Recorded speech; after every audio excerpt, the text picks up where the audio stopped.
Big TV భక్తి సమాచారం WhatsApp ఛానల్లో జాయిన్ అవ్వండి. అన్ని విశేషాలు ఎప్పటికప్పుడు తెలుసుకోండి. గురుగారు, మనం గమనిస్తే నిత్య జీవితంలో ప్రతి ఒక్కరూ కూడా ఆ భగవంతుని అనుగ్రహం పొందటానికి మంత్రాలు అనేవి జపిస్తూ ఉంటారు. మంత్ర సాధనకు నియమాలు ఏమిటి? చాలా చక్కటి ప్రశ్న అడిగారు తల్లి. ముందుగా భరతమాతకు సనాతన ధర్మానికి శిరసా పాదాభివందనాలు తెలియచేస్తున్నాను. మంత్రము జపించటానికి, మంత్రము సాధన చేయటానికి కావలసినటువంటి నియమాలు, నిబంధనలు. అసలు మంత్రము ఎవరు పఠించాలి, ఎలాంటి వారు పఠించాలి, అసలు ఈ మంత్రాన్ని ఎందుకు పఠించాలి అని తెలుసుకునే ముందు అసలు ఈ మంత్రం అంటే ఏమిటో తెలుసుకోవాలి. ఇప్పుడున్న రోజుల్లో మనం చూస్తున్నంత వరకు ఏదైనా ఒక మంత్రం చదివితే ఇది అయిపోతుంది, ఒక మంత్రం పఠిస్తే ఈ పని జరిగిపోతుంది అని ఒక ప్రగాఢమైనటువంటి విశ్వాసంతో ఉంటాం.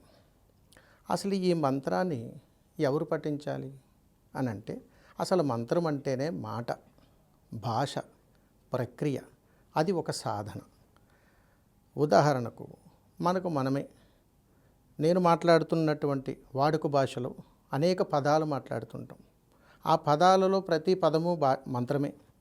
ఉదాహరణకు మన కుటుంబ సభ్యులే, అమ్మ, నాన్న, తమ్ముడు, చెల్లి, భార్య, బావమరిది, మామగారు, అత్తగారు, స్నేహితుడు, బంధువు, తోడుకోడళ్ళు, ఈ పదాలన్నీ మంత్రాలే.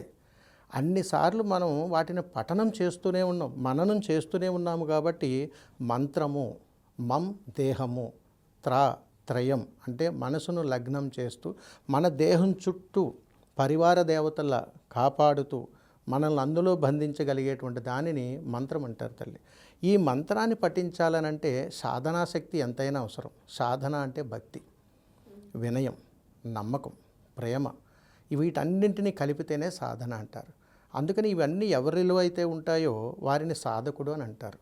కాబట్టి తల్లి, ఏదైనా ఒక పనిని నిర్దిష్టముగా చాలా భక్తితో, ప్రేమతో, అంటే ఒక బిడ్డ మీద కన్న తల్లి ఎంతైతే ప్రేమను చూపిస్తుందో అంత ప్రేమ తత్పురుషం కలిగినటువంటి వ్యక్తి ఎవరైనా సరే సాధన చేయవచ్చు.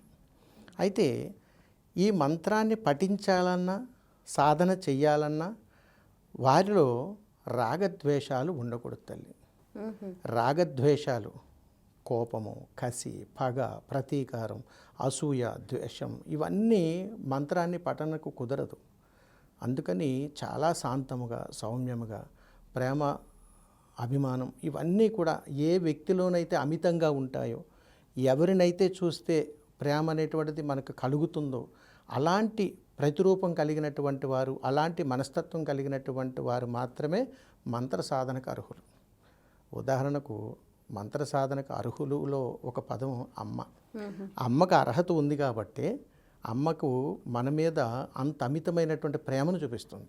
భర్తకు అలాగే చూపిస్తుంది, బిడ్డల మీద తల్లి కూడా అలాగే చూపిస్తుంది. అందుకని అమ్మను మించిన గొప్ప మంత్రం ఇంకోటి ఉండదు.